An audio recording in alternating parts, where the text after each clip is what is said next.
chegamos à nossa aula 2, né, que vai concluir então essa dinâmica da questão da igreja enquanto povo de Deus a partir da Lumen Gentium. Eu convido você a entrar em contato com a CNBB, a buscar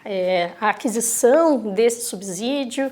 em preparação para esse jubileu de 60 anos de ocasião da realização do Concílio Vaticano II, porque é um material muito precioso que vai te ajudar a compreender um pouco melhor, porque evidentemente aqui nós apontamos apenas linhas gerais, indicativos dessa perspectiva de todos esses documentos, e nada melhor do que ir na fonte, do que apreciar o documento em si e poder aprender também a respeito dessa dinâmica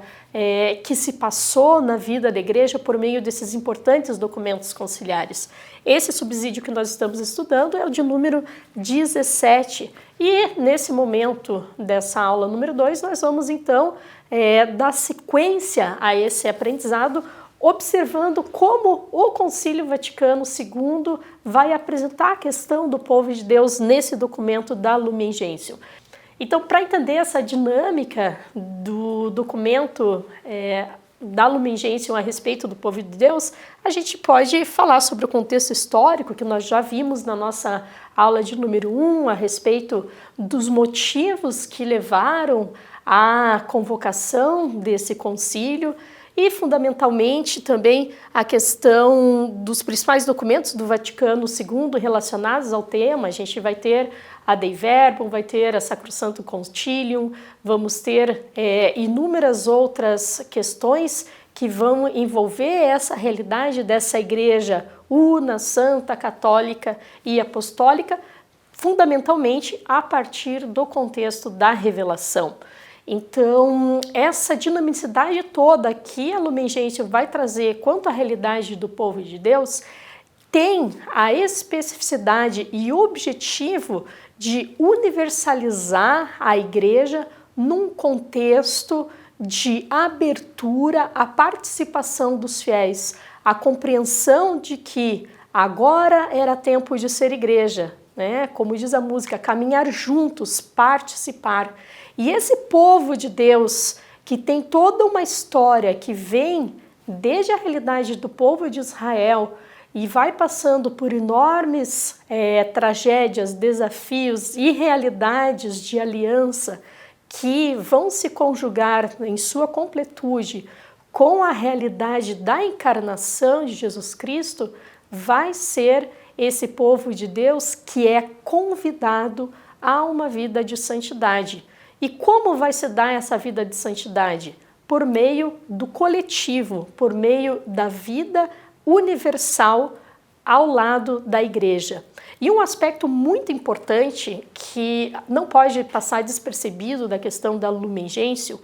e que muita gente faz, às vezes, um pouco de confusão, é o paradoxo que muitos, às vezes, vão encontrar na interpretação dessa expressão. Porque Lumen Gentium, que seria numa tradução do latim, né, a luz dos povos, não é a maneira como a igreja deve ser observada. Quem é a luz dos povos? Conforme já aponta os primeiros momentos, os primeiros parágrafos desse documento, é Jesus Cristo. A igreja é apenas um canal, é apenas um instrumento para levar esse povo de Deus ao encontro com Jesus Cristo. Ela seria uma ponte, porque ele sim é a luz dos povos. Então a gente tem que tomar muito cuidado com essa questão para não cair em erros eclesiológicos, em erros de interpretação teológicos. E, indo um pouco mais adiante, essas reformas eclesiológicas que foram introduzidas pelo Vaticano II,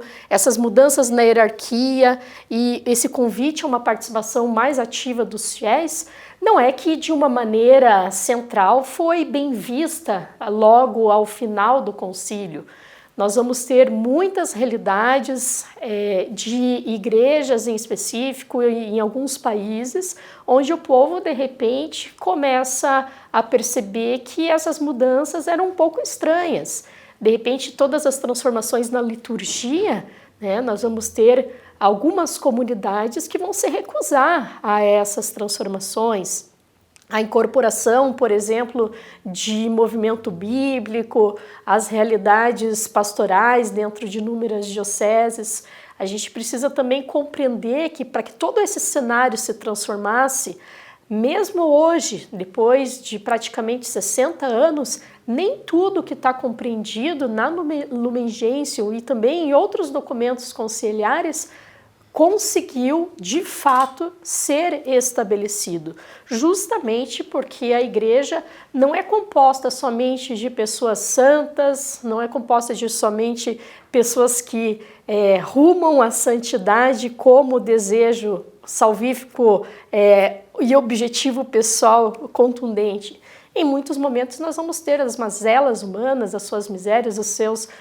modos de pensar, tantas vezes discrepantes, e é justamente essa diversidade, essa variedade que vai causando às vezes certas rupturas, certas formas de pensamento que às vezes vão fazer com que esse projeto de igreja acabe se atrasando de alguma maneira. Mas, fundamentalmente, o importante a pensar dentro dessa dimensão sócio-histórica daquilo que o Vaticano II vem trazer dessa realidade da igreja enquanto povo de Deus, é justamente essa questão de que essas reformas eclesiológicas foram pensadas justamente para que o povo pudesse participar mais ativamente e houvesse uma divisão de trabalho dentro dessa hierarquia para que também o clero não fosse tão assoberbado de tarefas e pudesse também cumprir com o seu ministério, deixando também muitas das questões administrativas e pastorais na mão daquelas pessoas que são devidamente engajadas. E a partir desse cenário, a gente vai encontrar também algumas outras contribuições, principalmente as iniciativas pastorais, como o crescimento de muitos movimentos dentro da igreja. O Concílio Vaticano II é chamado da primavera da igreja, ou seja, um momento em que floresceram muitos carismas, muitas realidades, muitas novas comunidades que foram se adaptando a esse novo estilo e foram trazendo uma riqueza de perspectivas eclesiológicas dentro da dimensão de inúmeras dioceses no mundo todo, principalmente resguardando e transparecendo as características culturais de cada povo. A própria reforma litúrgica permitiu que formas diferentes de expressão com o sagrado, formas diferentes de relação com Deus fossem valorizadas. Então, certos ritos litúrgicos na África começaram a ser diferentes, por exemplo, dos ritos bizantinos, dos ritos latinos, e tudo isso começou a dar uma certa complementariedade a essa dimensão também intercultural que pertence à realidade da igreja. E também a gente vai ver que o impacto da abertura ao diálogo ecumênico interreligioso e essas reflexões a respeito das reformas trazidas pelo Vaticano II vão garantir uma dinamicidade de abertura e também de compreensão do multiculturalismo que a igreja estava para assistir, principalmente com a entrada do século XXI. A partir do ano 2000, a gente vai ter uma nova realidade mundial, principalmente permeada pela questão da difusão da internet, que foi uma realidade que não teve como a igreja escapar e precisou adentrar, e principalmente esse encurtamento das distâncias, as transmissões de satélite, um novo perfil também sociopolítico, diferente daquele que foi encontrado após o término do Segundo Vaticano e também os momentos onde se viveu a questão da Guerra Fria. E essas transformações globais, mundiais toda, fizeram com que a realização do Concílio Vaticano fosse muito importante. Então, toda essa realidade de subjugação que antes era vivenciada principalmente pelos fiéis, que muitas vezes participavam dos movimentos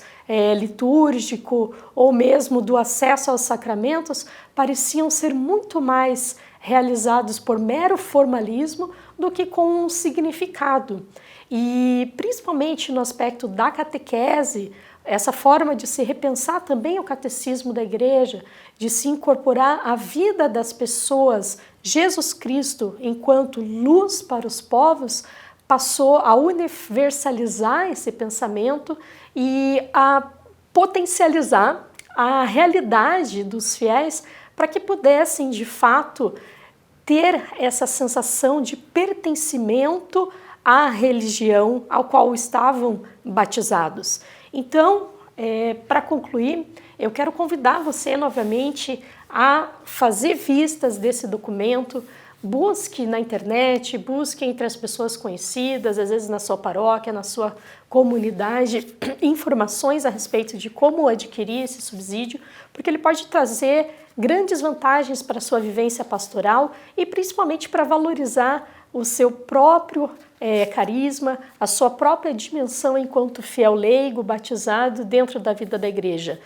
De uma maneira geral, a questão do povo de Deus, ela é um convite, um chamado a todos para uma vida de santidade, além das nossas mazelas, além das nossas dificuldades e paixões humanas. Fundamentalmente, o que a igreja conclama e convida aos fiéis com a Lumen Gentium é ser um povo de Deus que caminha para uma dimensão de caridade, de amor, de fé, por meio da vivência dos sacramentos, por meio da questão de uma participação mais ativa, mais eloquente e, fundamentalmente, uma dimensão de comunhão.